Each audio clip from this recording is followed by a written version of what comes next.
Hi. Is the Fed going to raise interest rates?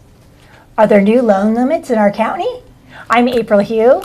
Is buyer activity up or down? Tune in and we'll find out today. Good morning, I'm Miko. We have Patrick Chandler and Nathan Hugh with Loan Depot with us today. Welcome. Good morning. Guys. Hi. All right, so can you explain our new loan limits? Well, the new loan limits in Santa Barbara County for conforming loans will be $783,150 on a single family home. What was it before? It was 620. Actually, it was 680. Oh, 680. 82,000. Yeah. Yeah. So they upped it. They pretty much raised the loan limits throughout the state, or I mean, pretty much in every county. Did they go up a little bit? They did, and to explain what the loan limit is, specifically, it's the median price of the homes in the county. I see. And it's for what we call Fannie Mae, Freddie Mac loans. These are the loans that are guaranteed by Fannie Mae and Freddie Mac to investors, and make them very valuable. And in these type of loans, they keep qualifications being able to qualify is a whole lot easier. And also, when they guarantee these to the investors, they make them a lot more liquid. So Fannie Mae, Freddie Mac's important. That's 782. When you go beyond that, we go into what's called jumbo loans. Those are harder to qualify, and sometimes the interest rate's a little bit higher on those. But that's the key to that price. Oh, okay. So then they just see the prices going up everywhere and then they just arbitrarily go in and adjust the Once a year. once a year? Okay, It's so once a year. Okay, I was year. wondering. Okay. Okay. So- So it could go down Yeah, I was if the just price, right? Medium. Okay, got it. Okay, interesting. So it's the median price home in the county. Correct. Okay, so for example, Santa Barbara versus Santa Maria, I mean, we have two different markets here. So they lump So it they all lump it all together. together and they Average it out. Okay, so I guess it kind of helps us a little bit just because it increases the loan limit for Absolutely. our, But it our doesn't- area, but down Doesn't there help it them. just Yeah, I would say probably 80% of the loans in Santa Maria should fit in within that 782. so that's good. Yeah, Wow, that's great. that's great. Yeah. So now, go ahead. Oh yeah. And the statewide limit is 647,200. So that's the statewide limit. And then there's another maximum loan limit to be concerned about is the FHA limit. So in other counties, they can have a lower FHA limit than the conventional loan limit. So if you're looking at places like MODOC, the maximum you can go on an FHA loan for a single family home would be 420, 680. And what's a conventional for MODOC? 647, 200, that's the statewide limit. Oh, I see what you say. So everybody can, throughout the state, the minimum is 642, but the FHA could be lower than that depending on the county it's in. But in our county, in Santa Barbara County, it is 782. It's the 783, 150. FHA is also? Oh, okay, so Wow. that's amazing. Wow, that's crazy. Okay. You get into a house that costs 700, well, a loan was 782 with 3.5% down. Now, what about VA? Do you handle that, or is that, and what would that? VA's is yes, I believe it's 782 that VA will guarantee with a 25% guarantee is what they do. Technically, you can do a larger loan on a VA, but anything above 782 requires a 25% down payment. Oh, That interesting. it used to be Oh. 417 like 10 years So ago you or put- something. Like on a $1.2 million house, you'd have to put about $100,000 down For VA. for VA. Because 500,000 would need 25% of that down in order to get the VA for the whole thing. Got it.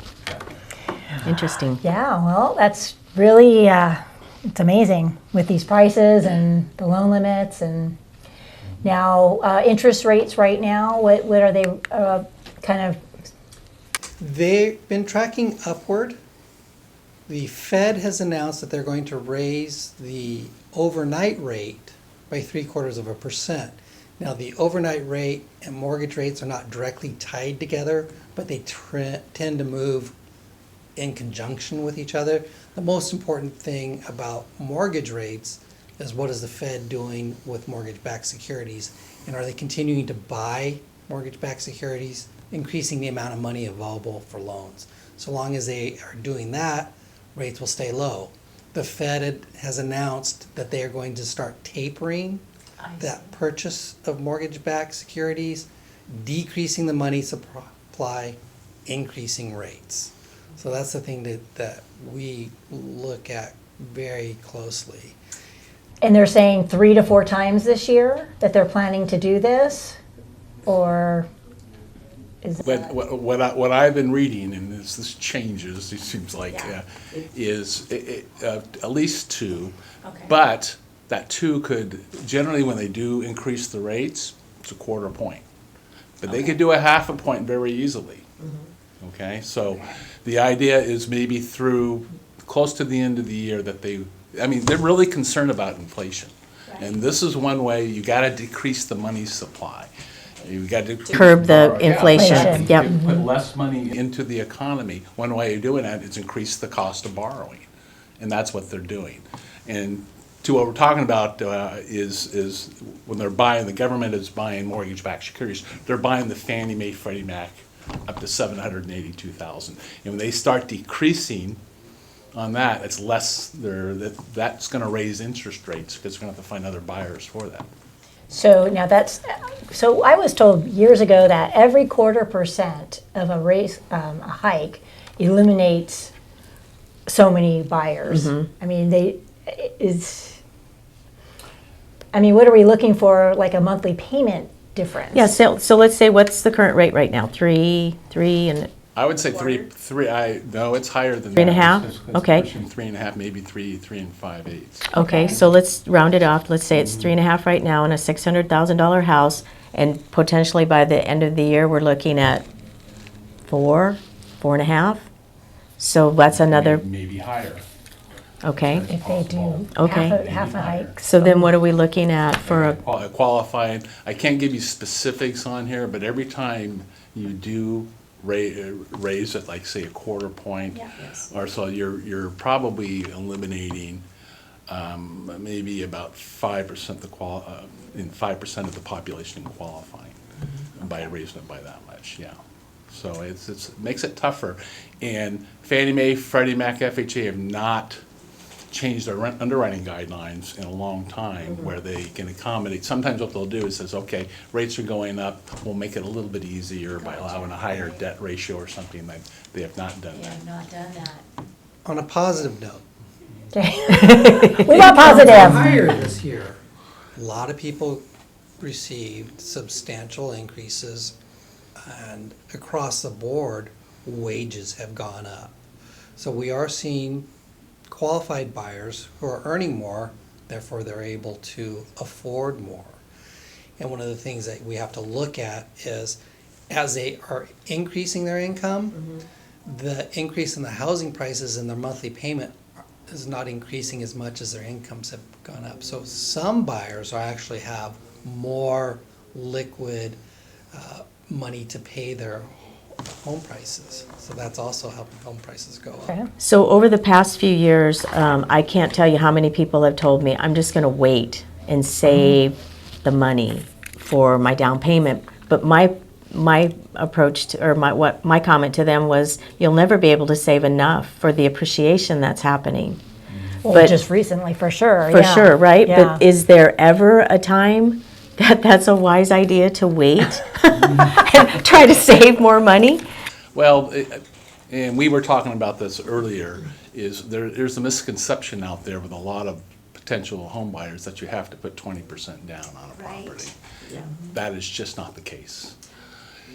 There are many loans out there, Fannie Mae, Freddie Mac, FHA, even VA, which is 0 down payment, that you can get, like as Nathan was saying earlier, 3.5% down payment.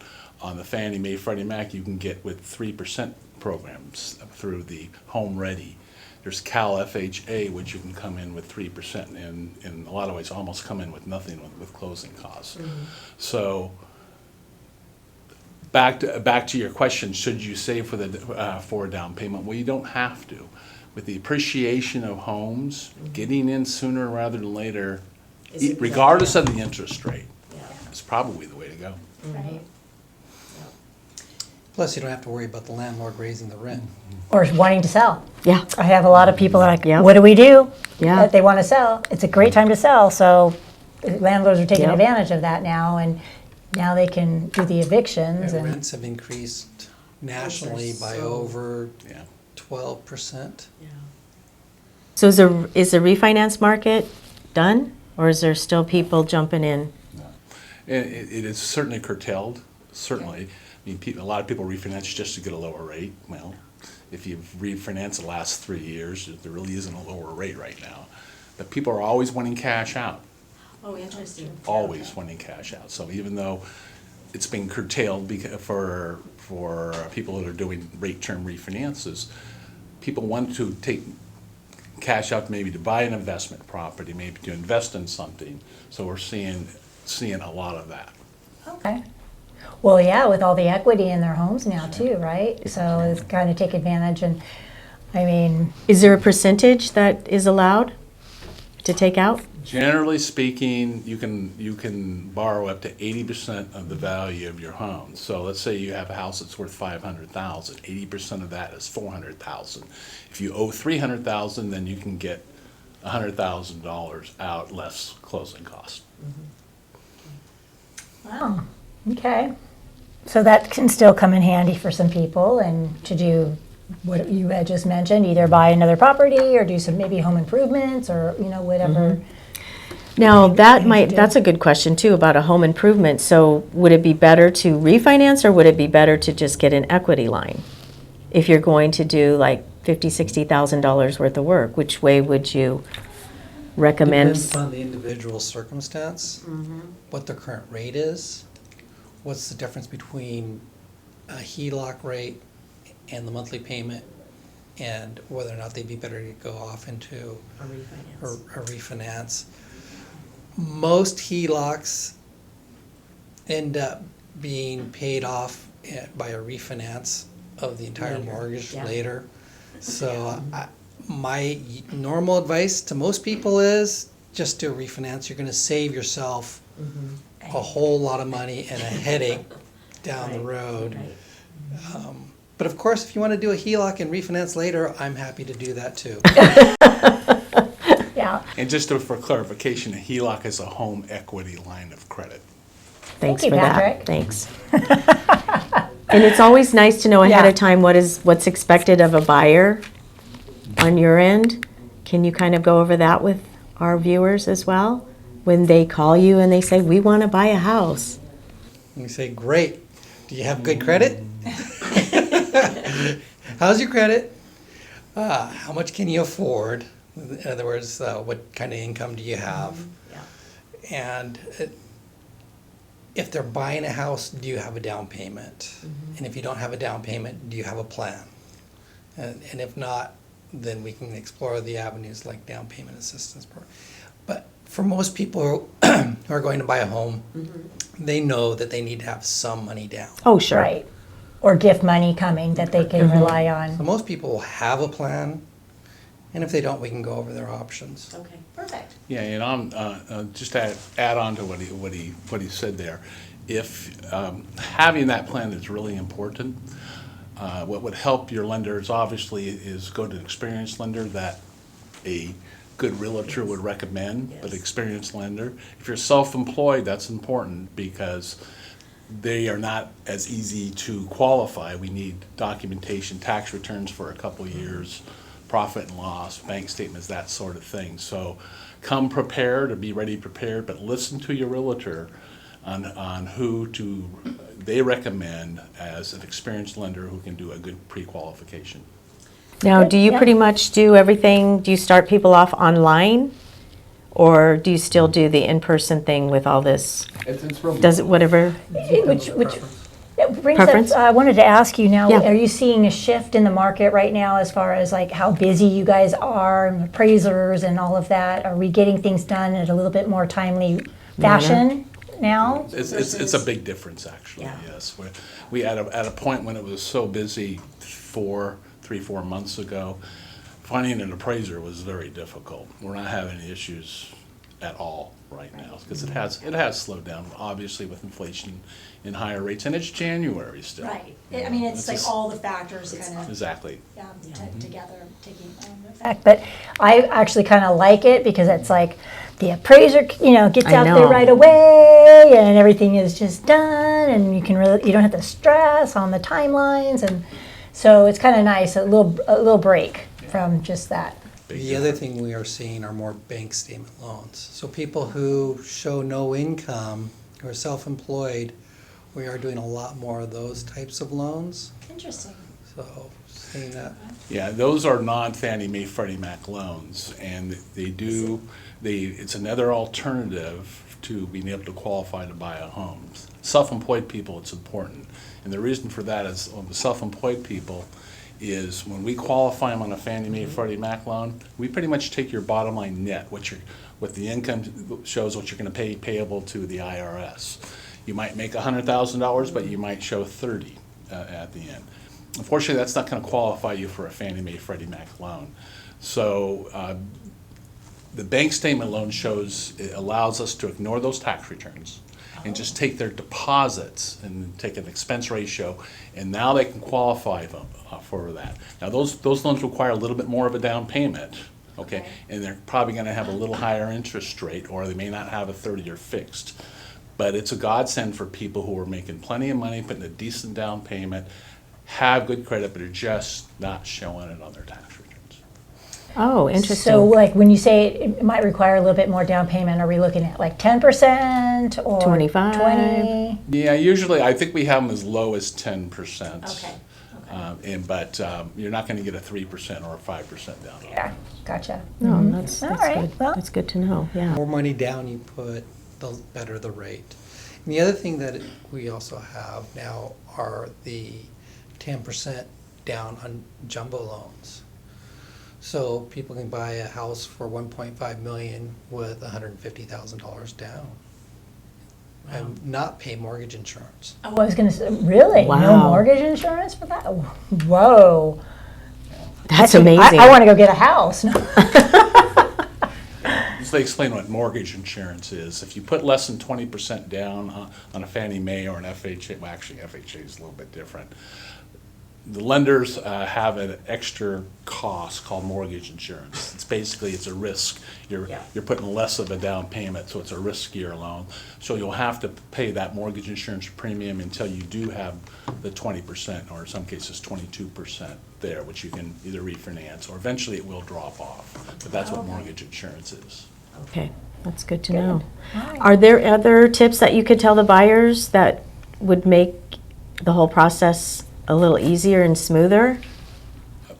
As we were talking about earlier, if they're doing things, if we're doing things online, we can do a lot of virtual verifications now for people who have W-2. So if they give us their bank account information, we can go and get it ourselves. Oh, wow. And it makes it a little easier, and we don't necessarily have to bring in pay stubs or bank statements for people who are not self-employed. If you are self-employed, be prepared to bring your tax returns in. Okay. All right. Anything else that you'd like to add that we didn't ask or cover?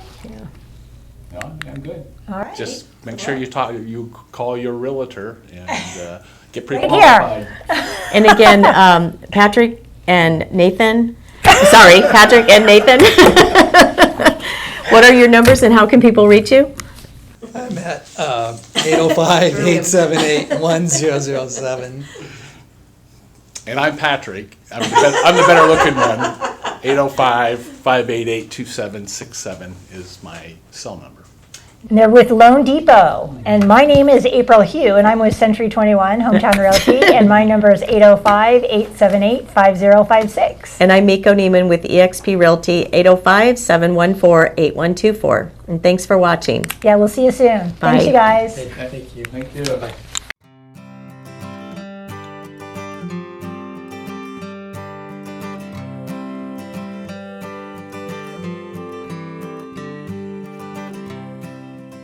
To see more information, go ahead and click on that button, and you can reach me at 805-714-8124. And my number is 805-878-5056. Thanks for watching. Yeah, we'll see you soon. Bye.